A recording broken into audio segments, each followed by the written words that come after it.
손흥민이 공을 잡고 상대 진영으로 40여 미터를 질주하며 역습을 시작하자 이 광경을 지켜본 많은 LAFC의 홈팬들은 일제히 일어나 손흥민을 응원하며 환호하기 시작했습니다. 이뿐만이 아닙니다. 손흥민은 상대팀 선수들의 밀착 마크를 비웃기라도 하듯 엄청난 드리블을 하며 탈압박, 결정적 찬스를 만들기도 했는데요. 이날 경기에서 보여준 손흥민의 활약, 더풋볼이 자세히 알아보겠습니다.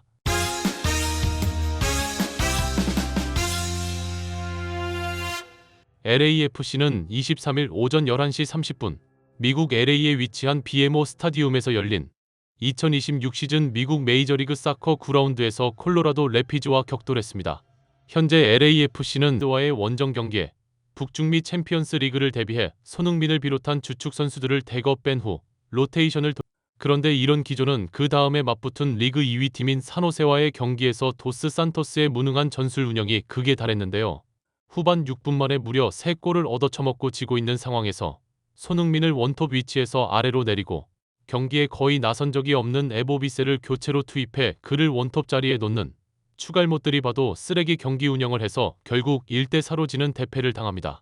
도스 산토스는 이런 처참한 패배가 자신의 무능한 전술 운영 때문인데도 불구하고 경기 후 기자회견에서 선수들이 실수를 너무 많이 저질러서 졌다는 파렴치한 핑계를 대 많은 미국 매체들로부터 손흥민을 원톱으로 쓰지 않고 미드필더로 내려서 진 상황인데 그 전술에 대해 반성과 성찰이 없고 자기 객관화가 부족하다. 감독으로 성장할 가능성이 0에 수렴하는 삼류 감독이라는 날 선 비판을 듣고 있습니다. 이런 분위기 속에서 LAFC는 이 경기에 앞서 리그 9위를 달리는 콜로라도를 만나 리그 9라운드를 치르게 되었는데요. 콜로라도와 손흥민은 지난 시즌 만난 적이 있는데 그 당시 콜로라도는 손흥민을 밀집 수비하면서 틀어막다가 전반 42분경 부안가의 전진 패스를 받은 손흥민이 수비수를 앞에 두고 특유의 스텝 오버로 각도를 열며 골키퍼 머리를 노린 강력한 대포알 슈팅을 하며 골망을 찢어버려 콜로라도에게 절망을 안겨주었었습니다. 경기가 시작되자 손흥민과 부안가는 최전방에 투톱으로 서고 LAFC는 4-4-2 대형으로 포메이션을 구사했는데요. 일부 전문가들은 도스 산토스가 미국 매체들로부터 손흥민을 미드필더로 쓴다고 하도 욕을 먹다 보니 손흥민과 부안가를 투톱으로 세우면서 포메이션의 변화를 가져왔다고 말하면서 이렇게 되면 손흥민과 부안가를 제외한 나머지 LAFC 선수들이 이 두 선수에게 공격을 지원해야 하는데 퀄리티 있는 패스가 나오는지 이것이 관전 포인트라고 말했습니다. 손흥민이 최전방에서 부안가와 투톱으로 뛰자 상대팀은 손흥민을 집중 견제하면서 손흥민이 공을 잡기만 하면 파울로 끊는 플레이를 하기 시작했는데요.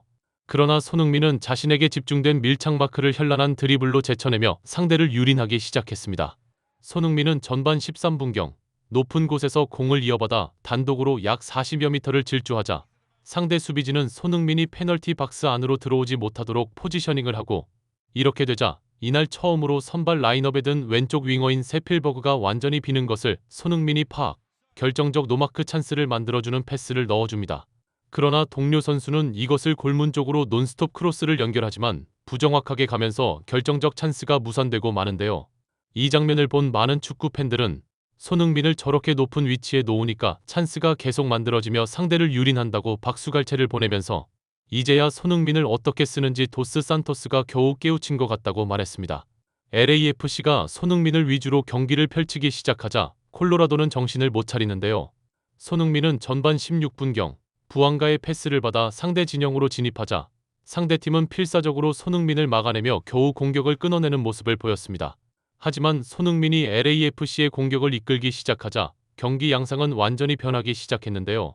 전반 23분경 상대의 공격을 끊어낸 LAFC가 역습을 시작하자 손흥민은 엄청난 속도로 상대 진영으로 침투하고 이것을 본 부안가는 빈 공간으로 패스를 넣어주는데요. 하지만 이것이 상대 수비에 막히면서 연결되지 못해 팬들의 장탄식을 자아냈습니다. 이뿐만이 아닙니다. 손흥민은 전반 26분경 상대의 코너킥 찬스에서 수비에 적극 가담해 자신에게 흘러온 공을 잡아내며 상대 공격까지 막아내는데요. 손흥민은 상대가 공격을 위해 모두 올라온 상황을 파악, 침투하는 동료에게 미친 공간 패스를 넣어주면서 결정적 찬스를 만들어주지만 동료 선수들이 골문에서 세밀한 패스가 되지 않으면서 아쉽게 찬스가 무산됩니다. 왼쪽 윙어 세필버그는 공을 잡고 중앙으로 쇄도하는 손흥민과 부안가를 향해 크로스를 올리지만 이것이 홈런이 되면서 많은 팬들의 실소를 자아냈는데요. 일부 팬들은 손흥민이 아무리 뛰어나도 주변 동료들의 패스가 저 모양이면 어떻게 골을 넣겠느냐고 말하면서 확실히 손흥민이 최전방 원톱으로 나가니까 LAFC의 공격 무게감이 달라진다. 대단하다라고 말했습니다. 하지만 양팀은 골을 기록하지 못하고 전반전을 0대 0으로 마친 후 후반전에 돌입하는데요. 후반전에 LAFC는 틸먼과 타파리를 투입해 전열을 정비했고 손흥민과 부안가는 후반전에 변함없이 투톱으로 출전했습니다. LAFC는 후반전 시작과 더불어 높은 위치에서 상대를 압박, 공을 따내면서 공격을 가져가기 시작했는데요. 높은 위치에서 얻어낸 공이 부안가에게 연결되지만 부안가가 이것을 잇는 힘껏 후리면서 홈런슛을 장렬, 보는 많은 축구 팬들을 크게 실망시키기도 했는데요. LAFC는 계속해서 콜로라도를 밀어붙이면서 수비형 미드필더인 초이 니에르가 슈팅, 이것이 골대를 맞고 나오면서 많은 팬들의 머리를 싸매게 만들었습니다. 이뿐만이 아닙니다. 왼쪽 윙으로 나온 세필버그 역시 중앙에서 공을 받아 슈팅해보지만 이것이 그대로 골대를 벗어나는데요. 이 장면을 본 일부 전문가들은 세필버그를 빼야 한다고 말하면서 공을 잡을 때 손흥민이 슈팅할 공간으로 자신의 뛰어들어가 공을 잡는데 이건 굉장히 욕심을 부리는 플레이다. 원톱이 있는데 그 자리를 윙 포워드가 치고 들어가 공을 받는다는 것은 팀 전체의 밸런스를 완전히 깨버리는 행위다. 도스 산토스의 이상한 선수 기용이 또다시 문제가 되는 장면이라고 말했습니다.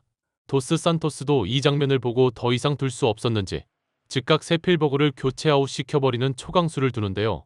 하지만 교체로 세필버그 대신 들어온 마르티네즈가 손흥민의 공간으로 침투하면서 손흥민과 동선이 겹쳐 결정적 찬스를 무산시켜버리고 맙니다.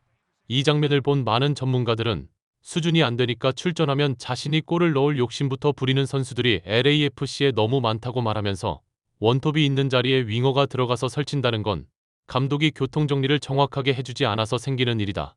초보 감독 티를 너무 내는 것이라고 일침을 가했는데요. 도스 산토스는 이런 분위기 속에서 3일 후에 있는 리그 경기를 위해 후반 80분경 손흥민을 빼고 에보비세를 원톱으로 투입하는 망동을 해버리고 맙니다. 손흥민은 교체되어 나오면서 벤치에서 짜증을 부리며 도스 산토스의 이상한 전술에 대놓고 화를 내는 장면이 포착되기까지 했는데요. 결국 LAFC는 손흥민이 나가자 이렇다 할 공격 자체를 하지 못하고 0대 0 무승부를 기록해 도스 산토스의 입지가 위태롭게 되었습니다.